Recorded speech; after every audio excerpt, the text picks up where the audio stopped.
show. It's time for Heartland Radio. Here we go. Welcome to Heartland Radio 2.0. Yeah. This episode that I'm very excited about is brought to you by our friends at SeatGeek. I don't know where you're getting your tickets when you go to a live event, but if you're not getting them through SeatGeek, Idiot. you are ruining your life. Big time. SeatGeek are our friends. They're your friends too if you just give them a chance. What they do is they search all the other ticket buying platforms and they find the best seat for your value. If you only got $100 to spend, they will find you absolutely the best seat for that $100 that's available anywhere on the internet. Use them every time. Shop with complete confidence every time you shop with SeatGeek. And right now, if you download the SeatGeek app and enter the promo code Heartland, you get $10 off your first SeatGeek purchase. What That's a deal. pretty cool. $10 off your first SeatGeek purchase. Download the app, enter the promo code Heartland today. $10 off your first SeatGeek purchase. I'm excited about this episode because we get to talk to a guy who's pretty super famous. A legend. Legend. Pretty super famous. He's a legend on stage, a legend on screen. And I didn't know what was going to happen when we talked to him. Originally, I thought, a lot of people don't know, this is a fairly significantly sized show. Yeah. Yeah.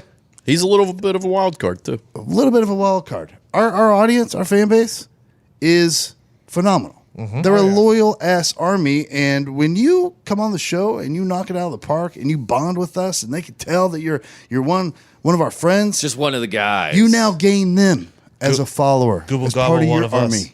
Google gobble one of us. I think you're going to find out that happened with this guy. Let's just get into it. He played Danny Tanner on the ABC sitcom Full House and its Netflix sequel, Fuller House. He was the host of America's Funniest Home Videos for 8 seasons. He was the narrator of How I Met Your Mother. I could just go on and on. The Wikipedia is endless. This guy, he's super famous. He's been a part of our life forever. Ladies and gentlemen, put your hands together for Bob Saget. Yeah. All right, Bob. All right. Come on, Bob. Thank you. Especially if people are driving, put your hands together. That's always. Bob, I'm a fan. Thank you. I am honored. Yeah, we're honored to have you. I'm a fan. Not only I grew up watching you, obviously, but I'm a stand-up comedian. You've been a stand-up comedian for 40 years, just crushing the game, and it's to be respected. It's hard enough just to get paid to do comedy, let alone to be a legend for 40 years. So we wanted to see you in Indianapolis. We just missed you. I was out of town. But I feel bad about that. It's my fault. It's all my fault. I feel terrible. It's not your fault. It's not your fault. I sent some friends to scout because I knew I'd be out of town. I was like, hey, go see Bob Saget. Let me know what you think. And they loved it. They loved it. They said it was one of the better live shows they'd seen. Yeah. I love doing stand-up, and more now than ever. In the past 3 years, 4 years, whatever it's been, where people are, everybody's got different points of view. Everybody's yelling at each other. I just talk about my wiener and nobody gets hurt. I do family comedy, but where does the family come from? My wiener. That's how else you get them.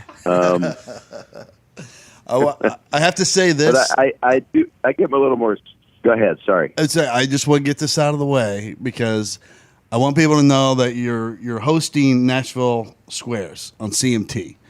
And there's some very cool people involved with that. You want to talk about that briefly before we get into podcast mode and start getting to know you a little bit?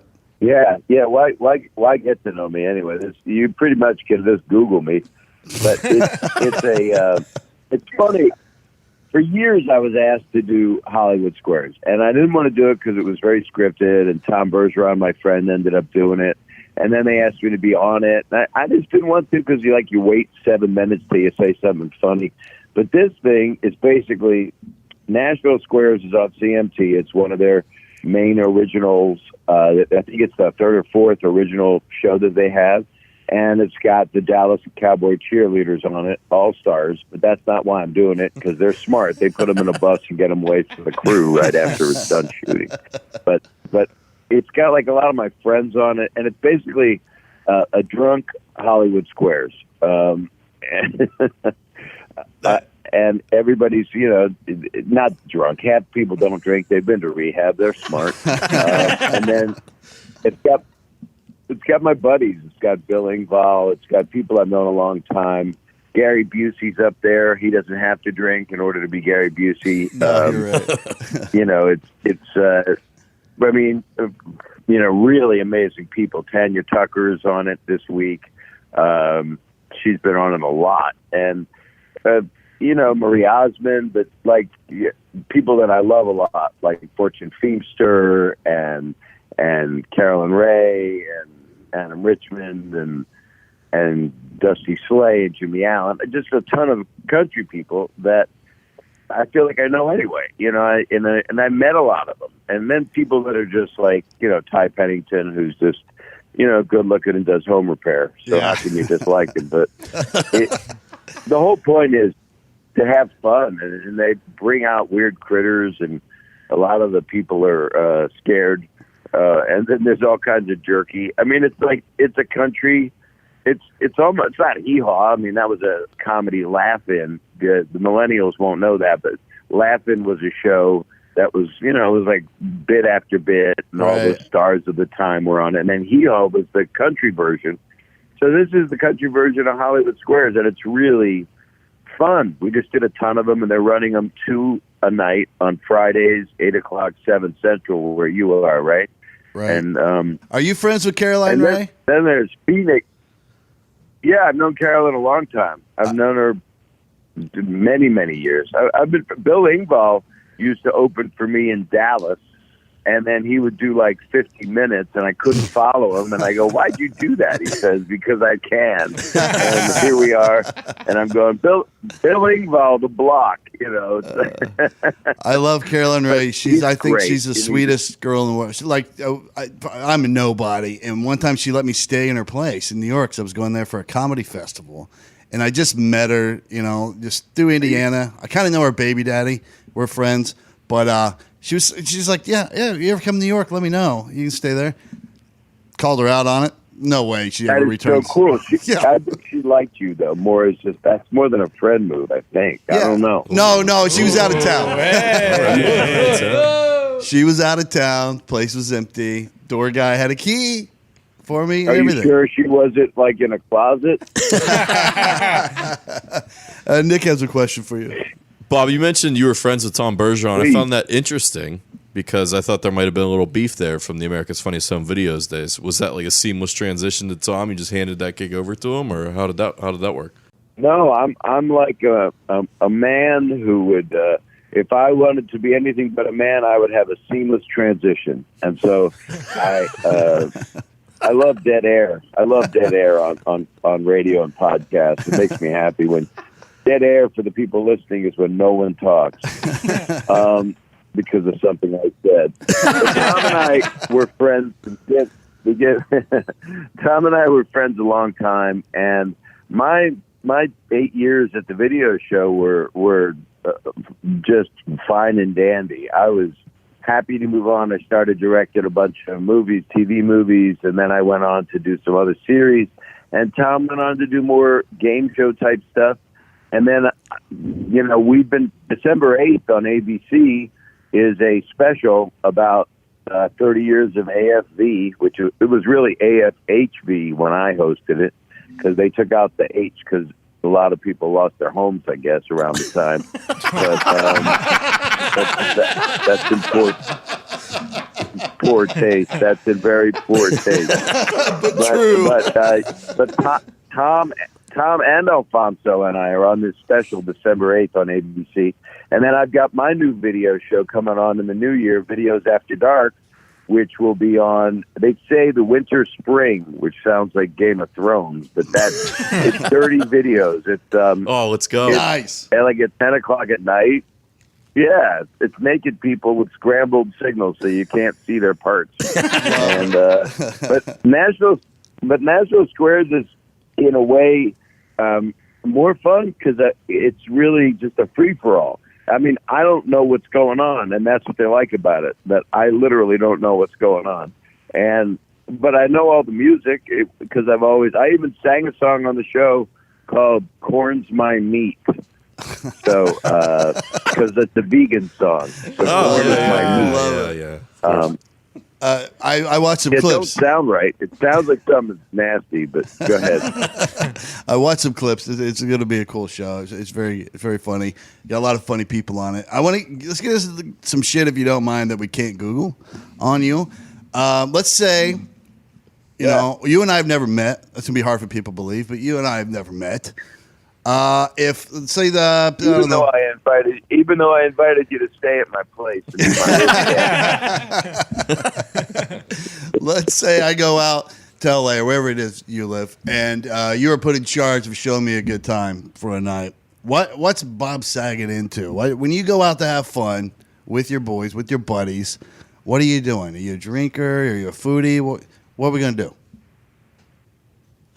I used to be more of a drinker. I'm married now for about a year, and we've been together 4 years. Not you and me, but my wife and I. So a lot of my past activities, like how I was on Entourage, those kind of have quieted down. But there are times we'll get together and we'll go to a place that has food and drink, so there's no dilemma. And I'm not a cheater because I've been there.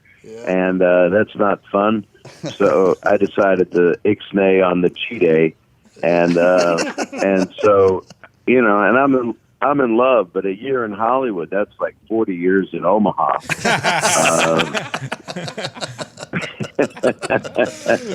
But I would take it somewhere nice. I would take you to some of the places.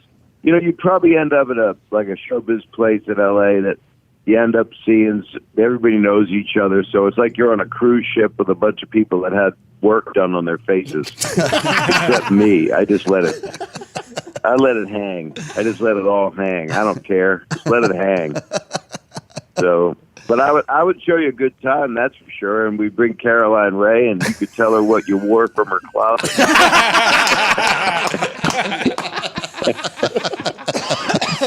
Oh shit! What if she came home and you had all of her stuff on? That would be terrible. Oh shit! I actually texted my buddy from in there, and I said her baby daddy, and I was like, "Hey, buddy, hope you're not mad at me, but I'm staying at Caroline's place while I'm here for the festival." And he was like, "Where are you sleeping?" And I said, "She's not here. I'm on the couch, though." She said I could stay in your daughter's room, but I thought it was creepy. It's all Disneyed out. I'm sleeping on the couch. He goes, "What color's that fucking couch?" And I was like, "Red." And he goes, "That's my fucking couch." So, he was a little pissed at me for a minute. What did you do? Just put a blanket on the kitchen center island?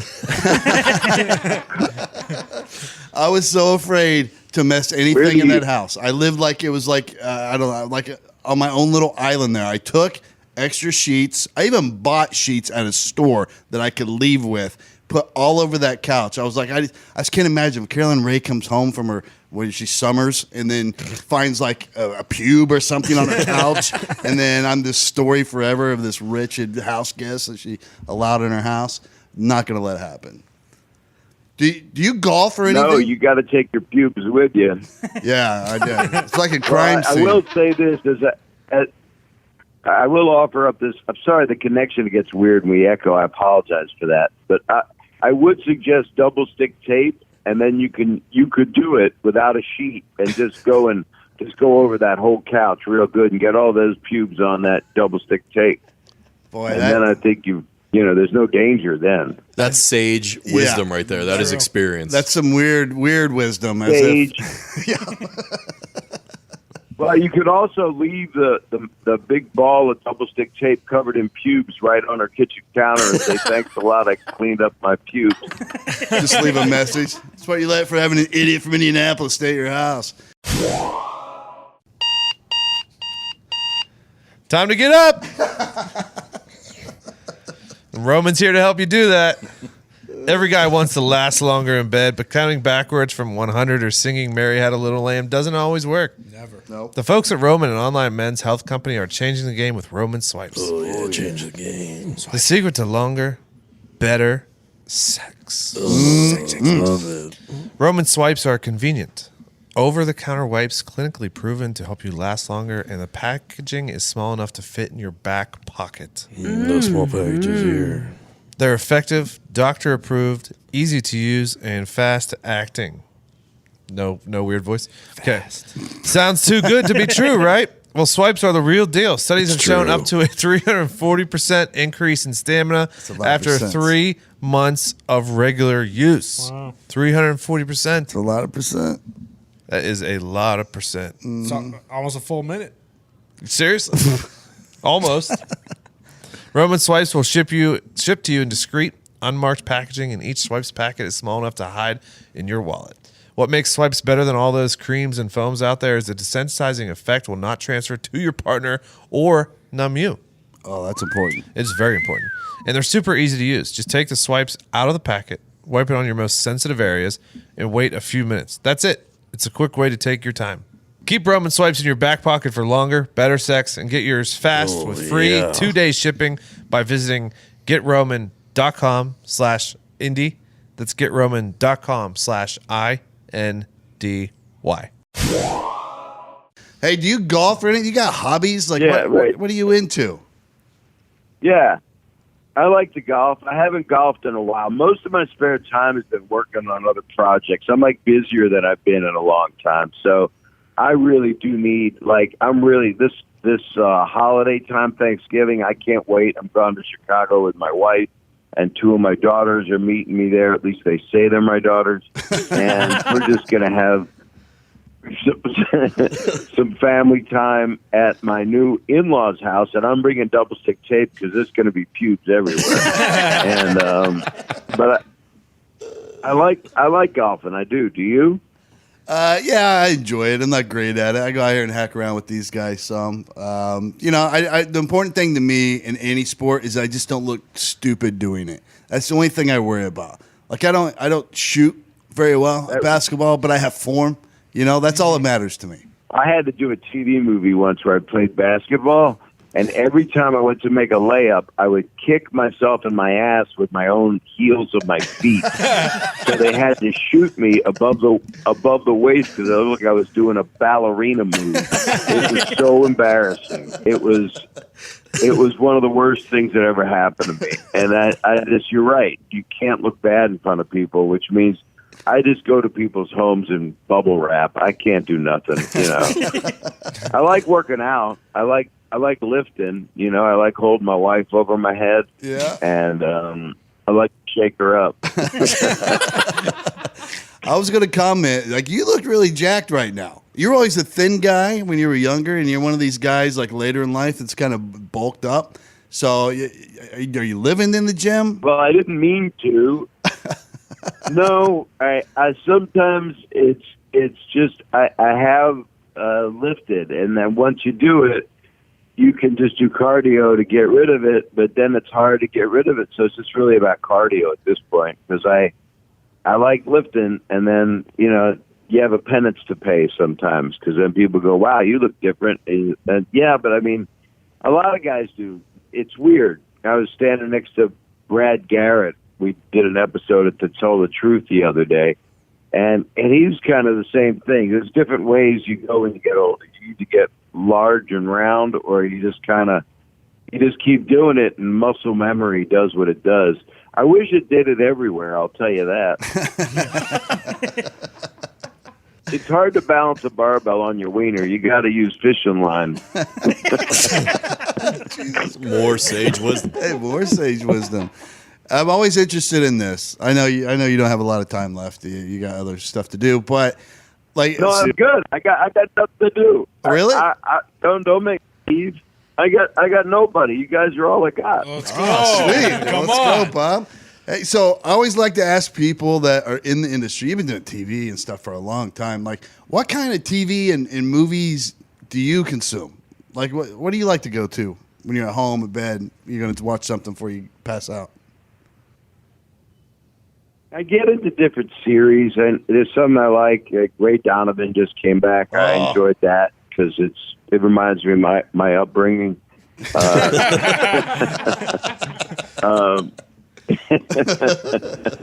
I mean, there's a lot of shows I like. I mean, I was watching Mrs. Maisel, and I was watching what's that one? I keep calling it Barfly, but it's not. It has nothing to do with it.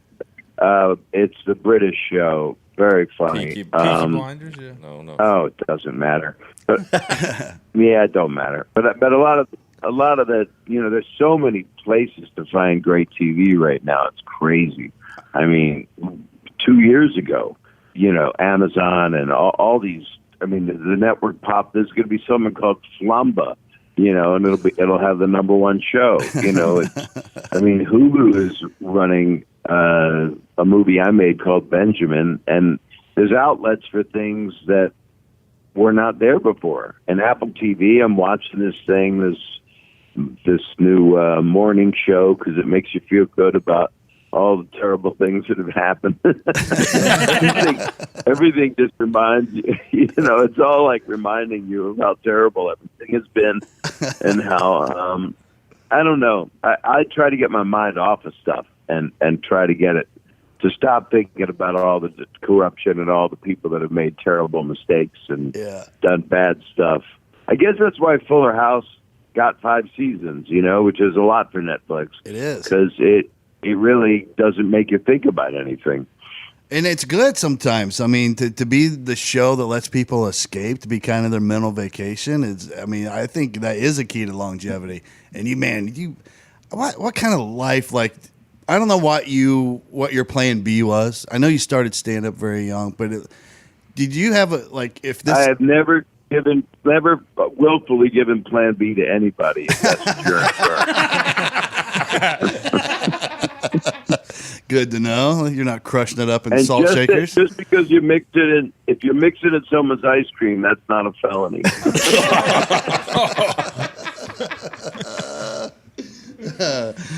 Did you ever have a second career choice other than entertainment? Or did you always just start making money right away? Yeah. No, I worked for 10 years trying to get a job. I mean, I went to film school. I was going to be just only a filmmaker, and I won the Student Academy Award, and then I came to L.A., started working at the Comedy Store, and for 10 years I tried to get a job. I would do TV show warm-ups like Bosom Buddies, Tom Hanks and Peter Scolari, their show. And then I finally got a Richard Pryor movie, and then finally I got some CBS morning show and got fired because I was too hot for morning TV. And then I got Full House. And so it took me 10 years to get a job. And then after I started doing more and more of my stand-up, I think it took me, more people were like, that's his stand-up? Why isn't he Danny Tanner? Why isn't he dust busting and hugging and cleaning? And I'm like, because that's not a show. If you go to pay a ticket to go see a comedian. So, it just took a long time. And then you can't get good without it taking a long time. Otherwise, you just act all cocky like I did when I had 2 shows in the top 10. You don't want to be like that. Oh, yeah, I do. But I know you do. It's good. It's nice when you can feed your family and buy a whole bunch of alcohol. Bob, you mentioned doing stand-up while you gained a lot of popularity as the clean-cut Danny Tanner. What was that like with the audience's reactions? Was it different every time, or was it always like, oh my God, this is not what I signed up for? And did you enjoy that? Well, most of the people had seen me somehow on something, because I'd been on The Tonight Show with Johnny Carson a lot. I'd been on a show called The Merv Griffin Show. So I had a small following of stand-up people regardless of whatever other career I had. And what I didn't like is that they would put in the ad, you know, all ages. Because that's not good. Because, you know, it's really, I'm like a soft R. I'm like if you're 17, you're fine with me. I'm like South Park. I'm not, I did one special that was bluish, more than others, and I dropped a lot of F-bombs, and so if you'd have made a drinking game, you'd have been drunk bad on that one, out of F-bombs. And that was an HBO special called That Ain't Right, and some people were disappointed because it was a little more crass, but my audience was college kids, so that's how it was back then. And that was a while ago. College people now don't want that, and I understand. I'm not even like that. I don't know what I'm like. I just want to be funny as hell as I can and not offend anybody, which is really hard. Yeah. So you go back and forth of how do you tee it up? How do you do it where you can make everybody laugh and yet still be satisfied and feel like you're being funny and true to yourself? So it did surprise people. Once in a while, I was in Vancouver once when I was doing stand up and Full House had just come on the air, and an elderly lady walked out, and I said, "Have I offended you?" And she like threw her hand at me like some grandmother gets mad at you and just goes, "I've had enough of you," and she walked out, and then I made fun of her for the next hour. So that was great. That's great. Stuck up Canadians. Bob, you wrote a book called Dirty Daddy. Can you talk about what that's all about and kind of how you put that together? Yeah, I would retitle it right now because it's, it really deals with comedy and death because I lost two sisters. Right. We had a rough childhood, a lot of difficult stuff, but my dad always had a sick sense of humor, and that's how we got through a lot of stuff, was his weird humor. He was just nuts. And when you lose brothers and children, there's nothing worse on this earth. And so it's a lot of that in the book, and then there's free association where I just go off like I do in my stand-up. There was a whole, when the book first came out, John Oliver interviewed me in New York at the 92nd Street Y, and it was really a fun event. And he was so tickled by the book because we have a similar way of automatically, when in doubt, go to little creatures, talk about gerbils or raccoons or whatever, but varmints are always part of our vernacular. If you're saying something that's borderline offensive, just throw a hamster in. Nobody gets hurt, And there was a chapter where I was talking about, worrying about mortality because I'd lost so many people, and then worried about that I would be like draining and spotting as I got older. I would have a problem with my liquids in my body that I couldn't control them, and that they would be on the steps, and then I would slip on them, and I would fall down the stairs and die on my own fluids. And he thought it was so funny. He read the whole 3 pages on it out loud to 1,000 people. Because he said who else in the world on this planet would talk about fluids coming out of their body and then tripping on them? So we become good friends forever. He's a very funny man. But the point of the book was both a combination of entertainment and irreverence, and yet trying to make a point about how hard it is, and the people that influenced me in my life, like Richard Pryor and Don Rickles and Rodney Dangerfield, the people that helped my career and that I grew up getting to know and were like role models or fathers to me. And so it was a little bit memoir and a little bit philosophy and just how I coped. And so I'm proud of it. It came out on every form. I came out on one show and said that it came out on, audio books and paperback, and also on suppositories. The book came out in suppository form. So you could read it. Go ahead. Are you somebody? I apologize for this delay. I'm sure this is on our end in the phone connection. But are you a person now? Like, you had these mentors that helped you out that you mentioned, all legends. Are you someone who gets asked a lot for advice now from people in comedy and the acting industry? Like, do you mentor a lot? Do you put yourself in that position? Yeah. I still get mentored by great people myself, like Norman Lear. He's 97 years old, and it's like talking to Obi-Wan Kenobi. I mean, it's not about show business. It's about, humanity. He's just an amazing human. And I'm friends with several other people. I'm directing a documentary about Martin Mull, who I've always loved. And, there's just some amazing people that are alive and well and are to be appreciated, not set by the wayside, because they are legends. And whenever I get a chance, and anybody asks me opinions, especially young comedians, or say I'm around at a comedy club in New York, it would be like the Comedy Cellar in LA, it'd be the Comedy Store or the Improv. And people ask me questions, I give them the answers that were given to me by people, and they're damn good answers. Like Rodney Dangerfield, his advice to young comedians, and he always loved young comedians more than the older ones, because he felt like he fit in, you know? Right. And he would go like a tank, man. You just go like a tank. Everybody tries to stop. Just go like a tank.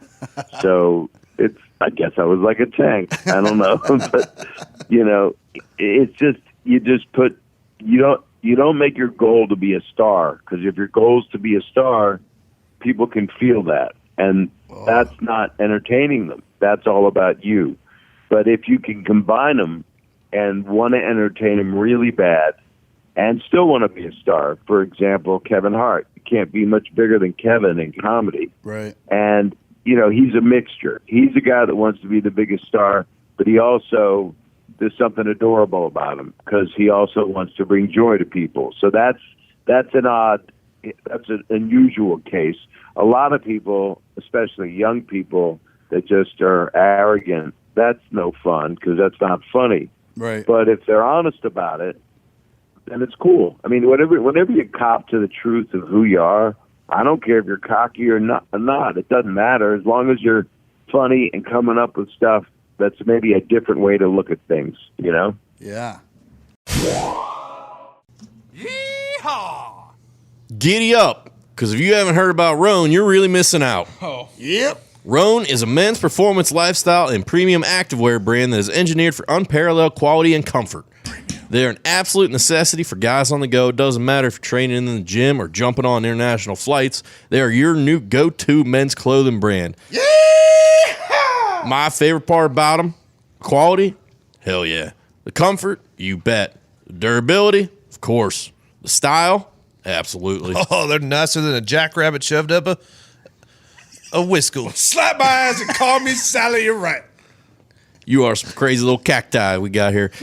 And now Roan has just released their amazing new commuter collection, perfect for looking good and staying comfortable at the office. What do we like best about the commuter collection? It's a superhero version of your everyday workwear. It is. Oh, They got everything from pants, dress shirts, polos, vests. Roan is obsessive about clothing that is lightweight, comfortable, and wrinkle-free. The commuter collection is made to make Mondays feel like Fridays with its carefree maintenance, total comfort, and effortless style. Go to roan.com/USA today and use promo code USA to get 20% off your first purchase. That's RHONE.com/USA. Promo code USA for 20% off. Roan.com/USA. Promo code USA. Looks sharper than a fishing hook. Bob, you had one of the best movie cameos of all time in Half Baked. And I sincerely mean that. I think it's considered one of the best cameos of all time. Was that something when you shot that you knew right away that was going to be just such a good scene and stand the test of time? Or was it kind of something you just did, oh, this will be fun? Well, I was directing the movie Dirty Work with Norm Macdonald and Artie Lang and Chris Farley, rest in peace, in Toronto. And at the same time, Dave Chappelle and Harlan Williams and Jim Brewer, a lot of my friends, and Neil Brennan wrote Half Baked, and they were shooting it at the same time. And they said, would you like to play this part in the movie? And I said, sure, I'll do that. And I didn't think about anything. I just thought, this seems funny. It's really the wrong thing to say. I've been an actor for years, not just Danny Tanner. You know, people think you do one part, and that's it. I've played a priest 3 times. I have no idea why, but only one of them was gross. But the other 2 were good men. But yeah, I did the part, and then that's what people yell at me in airports. It's not good. it became something. And Norm and I are talking about doing a sequel to Dirty Work. We're after MGM right now to put the band together, and it's a misfit band for sure. And to get every comedian that exists, that would be a huge amount of fun. So we're working on that now. Wow. How incredible was that cast to work with, Bob, on Dirty Work? Oh, it was unbelievable. I mean, Chris Farley, it was the last movie he ever made, and his loss is huge. I mean, a talent like that, someone that funny and that sweet, and of course that troubled, unfortunately, doesn't come along. It just doesn't happen very much. And it also had, Don Rickles was in it, Jack Warden. I'm glad Artie's doing okay now. It had Chris McDonald. It had Adam Sandler did a cameo, Chevy Chase. It was a lot of people, and we really had a good time. But it was hard because to do comedy right, it's just got to be perfect, It's just got to be to make a funny movie. And it didn't perform well because it was the weekend that Michael Jordan played his last 2 games with the Bulls. And MGM wrote on the poster, "Coming soon," which means no one knew when it was coming out. And so it was quite weird. But we also know that it's a cult favorite now, and we want to do something really funny because Norm Macdonald's one of the funniest people alive on the planet. So speaking of Norm Macdonald, were you just pissing your pants laughing so hard at your roast when he came up there and just bombed his tits off on purpose? I've never seen anything like it. Like the balls on that guy to go up there. He's one of the bravest guys. You got to follow him on Instagram. If you haven't, you have to, because half of it is sponsored by his bookie. And all he talks about is, how Tiger's playing and follows teams and then tells you who to bet on. And and he's not kidding. And yet he's also so sly. His Netflix special was incredibly great. And so what he did on the roast was he called me up, and we've been friends a long time. I hosted SNL when he was there, right. And we did, obviously, Dirty Work. I'm also the first comedian he ever saw in his life in Ottawa, Canada. I was 21 and he was 17, although I think he's older than me, but he'll never tell the truth. But what happened was it's really interesting. He calls me, he goes, "Saget, I can't make fun of you. You're my friend." I said, "Norm, you have to. It's a roast." He said, "Well, I'm just going to do jokes from a 40s joke book, 1940s. I went, "Well, Norm, it's probably not going to get laughs." He goes, "I don't know. I can't make fun of my friends." I said, "Well, you have to curse sometimes." He goes, I don't want to do that." I said, "Please remember, when you're up there and it starts to go south, just curse for no reason. That's what people laugh at." And then he's on stage. He's supposed to do 8 minutes. He does I believe 17, something crazy that they cut down to 8 minutes.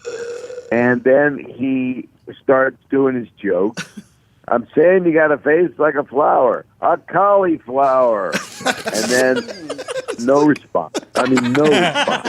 And then he goes, "I'm saying you got a effing dog face." And the fact that he cursed is what got the laugh. And then I'm sitting in the chair, urging him on, "Please curse as much as you can."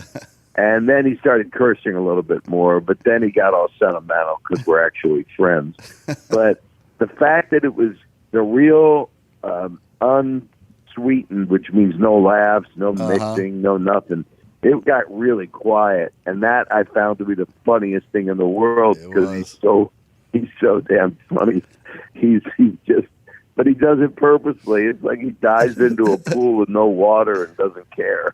I just love him. Guys that do that and girls that do that. It's a whole nother level of being unafraid and then also being confident in yourself. Like when he got done, I was dying laughing watching it. And I know you have to just really be a huge Norm fan to not have been on that panel and know what's going on, but I got it and I was dying. And when he got off and Jim Norton went up and said, watching Norm Macdonald on this roast is like watching Henry Fonda pick blueberries.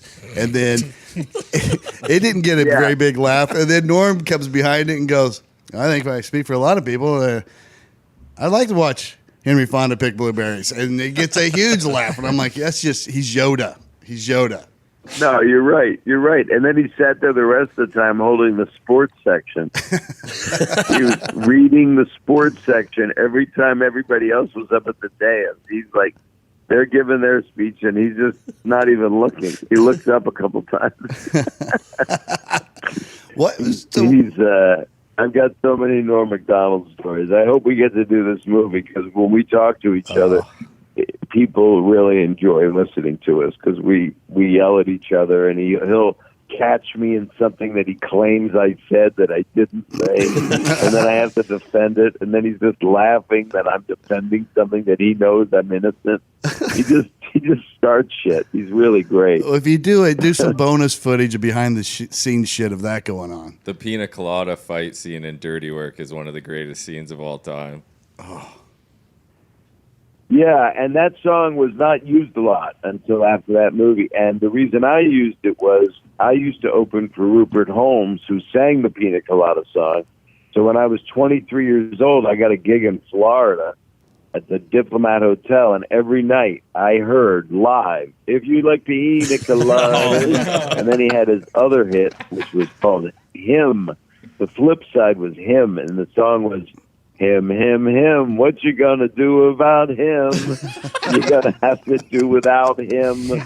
It was an amazing piece of music. It was every night, and he was very nice. And he's a big Broadway guy too. He did a couple big Broadway plays. But that song when Chris Farley hits the jukebox in Dirty Work, Gee, and that song plays, and that's the bar fight. Farley is deeply missed. What keeps you going? I mean, I assume money's not an issue. You were attached to a couple things that were bigger than anything else in show business for a very long time. I'm assuming that it's still going. Full House is still going somewhere. I mean, I know those shows have another life in other countries. Well, after Full House was bought by Hulu, so it runs on Hulu. And Fuller House it'll have 5 years that'll run for a long time on Netflix. Basically, whenever I've had any money issues, I would sell my sperm. And when I couldn't sell it, I would just give it away in the park. I would just go up to people, and I think that's probably not politically correct, but it kept me afloat. So beyond that, no, I'm always working. I've got a big tour. I'm going to be doing stand up for a solid year till I get my new special. I'm about halfway to having the material. Nice. And my last special that I did 2 years ago, called 0 to 60, finally went worldwide because it wasn't a Netflix special, and they've got the worldwide market. Yeah. But now it's on Apple TV and Amazon Prime and literally every other service except Netflix. So you'll be able to see it pretty much everywhere. And it just came out that way, which so that in about a year I'll have a new. I'm like a guy that does a special if I'm lucky every 3 years. Some of these guys that are so brilliant, like Jim Gaffigan and look at Chappelle, and it's just they're so prolific and able to. And Bill Burr, oh my God, yeah. It's just like, oh, which special am I going to watch? Bill, don't watch the last one. Watch the last one before that. That was like 6 months before it. How did you do that, you bastard? And they're just great. I love comedians that, for the reason you love them, they have something to say now more than ever. Some of them are saying stuff about what's going on in the world. Some are not. Mm-hmm. It's just amazing that we have that freedom of speech, and that, that's another thing I do like to do is watch, some of my favorite comedians on stuff. But I like to see them, live too, and hang out with them when I can. which is kind of infrequent because everybody's on tour at the same time somewhere. So. Yeah, no, I can't agree more. As long as you're funny, I don't care how you do it. I love political comedians. I love prop comedians. I don't really give a shit. As long as you're good at what you do and you pop the crowd, then good on you, and I'll watch it. But as long as you're funny, as long as you're not just coming out to roll your eyes and make fun of people, but you're funny. Some people are on TV or have a special, and I'm like, holy crap, I'm not laughing. Yeah. And the reason is they're just not funny. They're just saying stuff, and they have the guts to be a public speaker. But then some people, like, you watch John Oliver, and there's no way you're not going to laugh. I mean, I guess some people might not like him, but I don't know how. Right. Or Bill Burr is like, it's amazing what he does. And there are so many good people doing this, that are from all different walks of life. I mean, the podcast has turned so many people into huge stand-up draws. Like Joe Rogan wasn't the stand-up draw that he was, and his podcast took him to a new place, Yeah. It's all admirable as long as your intentions are not to destroy humanity. Absolutely. You're a supervillain doing stand-up, Yeah. Do you ever find yourself watching a stand-up comedian live? And to me, this is like the biggest compliment I could ever give a comedian that I've watched live is you find yourself watching it and you're not laughing, but you're not laughing because it's not funny. You just are in awe. Like this happened to me watching Gary Goldman one time. I was not laughing, and it was only because I was like, this is like I'm watching a master at his work. I'm just admiring his craftsmanship in joke construction, the way he delivers it, the way he wraps it all together. It was so good that I wasn't laughing. And it's weird to say. But 100%. Well, no, God, no. I mean, Gary Goldman has been through hell, and I'm sure still does have hell in his life. But his thing was enlightened. It was more than a stand-up. His Netflix thing was more than a stand-up special. Or was it HBO? HBO, I don't remember. It doesn't matter. I'm just glad it came out because it's beautiful. And I knew him a long time. And I used to think, believe it or not, that he had a beef with me or something because he would stare at me. And I'd go, I feel bad. What is it? Is he jealous of me? Or am I a bad guy? Did I hurt him? And I would try to talk to him, and then I realized, holy crap, look what was going on in his mind. Yeah. And then he shares it with you, and then you realize how many people have that problem. I had a sister that had that problem who didn't survive, and we lost her at 34. And I'm just so happy for him and so proud of what he's accomplished, and it's so amazing to be brave enough to come out and say, here's my... So it's funny, and it's also a damn TED Talk, It's inspiring. And that is true of a lot of people when they make their first special, and you go, wow, they're coming out, however that is, whatever that means. They're being who they are, and they're telling you. And then there's people that are like, oh, God, I can't wait to see how this person is going to approach this subject, Yeah. And I think comedians are a gift, and the people that are, if I'm laughing, sometimes like Dave Chappelle's last special, The Sticks and Stones. I mean, it blew me away. And I know there were some people that maybe didn't feel that way. Well, I don't agree with them because I thought it was brave, and there wasn't as much, I didn't always laugh as much as, holy crap, he just said that. And I agree with that. Yeah. Or that's an interesting viewpoint. But then there's people there aren't that many people that are just silly. We don't have like a lot of Steve Martin types, when you think about what he did when he came up.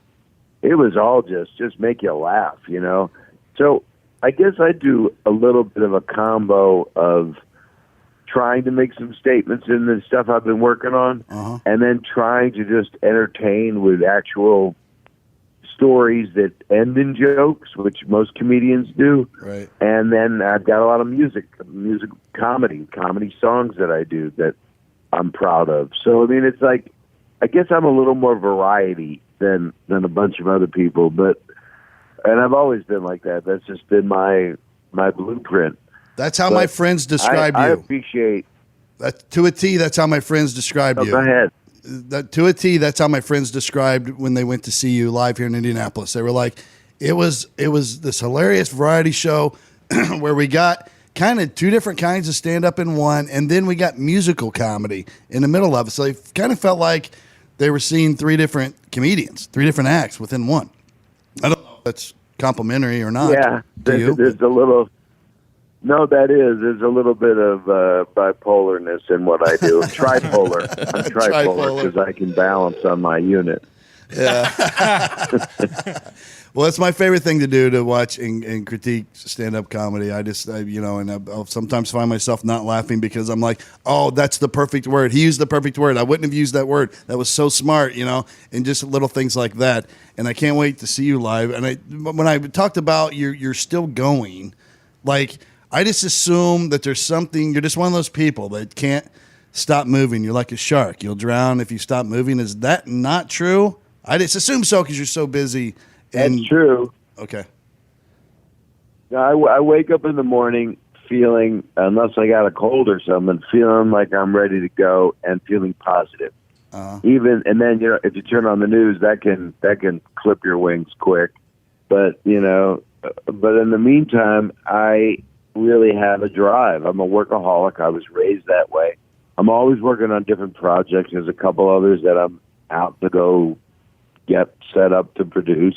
But really, I mean, there's not a moment in a day that goes by that I don't put something in my iPhone notes section that's a joke that ends up going in somewhere, or a subject matter of something I'm really dying to talk about.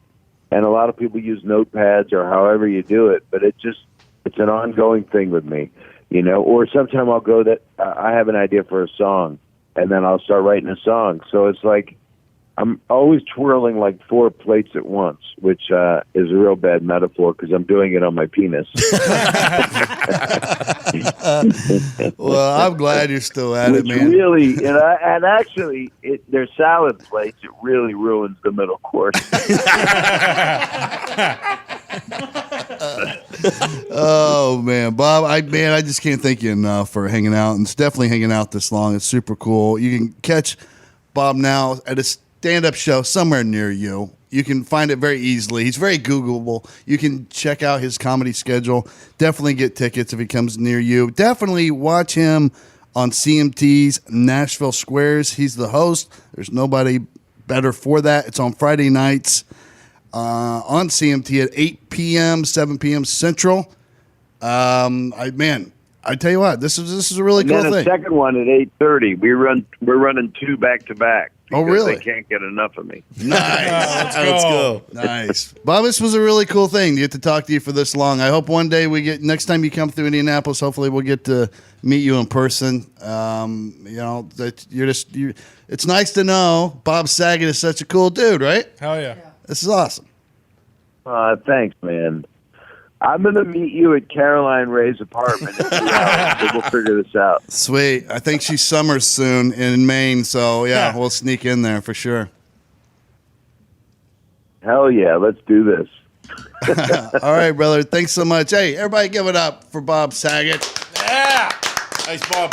Bob, thanks so much. Guys. Thanks, Paul. Thanks for all being so cool. Dude, I told you. Such a Do legend. we not love Bob Saget? The man. best. The Love man. it. He is the man. He's Bob. done so much, too. I don't know if you'll ever listen to this, Bob, but if you do, just know, man, we appreciated you spending some time with us, just hanging out like a regular ass dude. You're the best. Bobo. Man, guy was a king at TGIF. America's king. Funniest Videos. Best. The king. And now Full he's got House. videos after dark. He's got Nashville Squares. He's still doing it, and he's coming to a comedy club near you. I guarantee it. Just go check out his schedule. He will come to your town or somewhere within a reasonable driving distance. Go see his show. The best part is he's that busy and was able to stay on 30 minutes extra than his scheduled He's time. just a good guy. Just to chat Such with a us. Did not Very want to good leave. guy. We gave him an out at 20 minutes because we were told that's all the time he had. And he said, no, nay. You guys are all I have going on today. I'm not ready to go yet. And we loved every second of talking to him. So do us a favor. Hit him on social media. Let him know that he is a badass and you appreciate him being such a good-ass dude and hanging out with your boys here at Heartland Radio 2.0. It's a badass who takes no shit from nobody. From nobody. Before we get out of here, got a movie recommendation for you. Ford vs. Ferrari. It's in theaters right now. Excellent story. I've always been a Mustang fan. Definitely a Carroll Shelby fan because of the Shelby Mustang. But this movie is really good. Christian Bale and Matt Damon delivered as always. And the stunts in this movie are insane. We actually got to speak with the guy who coordinated the stunts for this film. And you know what? He sold it. He's going to sell it for you. Listen. We watched some clips. Your people were nice enough to send us some links to some behind-the-scenes stuff from Ford versus Ferrari. Pretty mind-blowing stuff. I mean, stunts have come a long way since back in the day, I assume, when you first started. There was one, and I don't know if this isn't a spoiler. Probably people know that you aren't really always doing all these things, but they were launching a car from like some kind of like rocket-powered platform. As if it hit and went on its side and got launched over some other cars during the race. What kind of setup is this? Like, what's the budget just on your end for this stuff? I mean, I couldn't tell you what it was for that particular shot. And by the way, that particular crash was based off a real racing crash that our second unit director, Darren Prescott, he had been invited out to do a celebrity race for a Viper race by Dodge at Road America, and he's out there trundling around going, "I don't even belong here. What am I doing?" But this crash transpired in front of him, and the car went wide on coming off a very high speed corner, dropped the wheel, and the car hooked back across the track, slammed into a concrete wall, and just started cartwheeling. And as he drove by it at speed, he thought for sure he just saw somebody die. It just completely obliterated this Viper. But as a testament to modern engineering and technology, the guy walked away. Wow! You can find it on YouTube. So we took that and added it into our actions, as to make it look as precarious as possible. And we wanted the start of the race of Le Mans just to be as crazed as it could be, and it was. Is that part of your job? I should ask. Were you the stunt coordinator on this film as well as I was. Driver? Okay, so is it part of your job to do the research and make sure that it's as authentic looking as possible, but also within safety standards?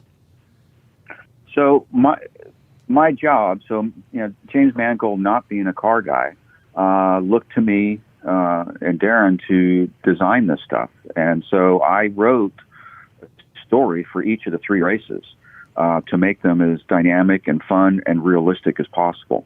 And they were all written from Ken Miles' perspective of how the race goes down.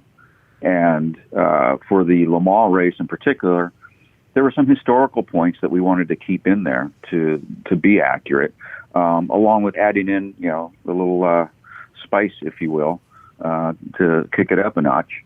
And that's how we did it. And you can see that they all have a different feel to them. With the Willow Springs race being more kind of like a street fight, and then becoming more and more refined as we went along. Are there any actors you worked with that do some of their own stunts, and you have to help coordinate that? Well, I mean, look, Christian did some of the driving in this, and we spent a lot of time training. Oh wow! So when we see the GT40 come screaming into the pits, and he jumps out of the car, that's all him.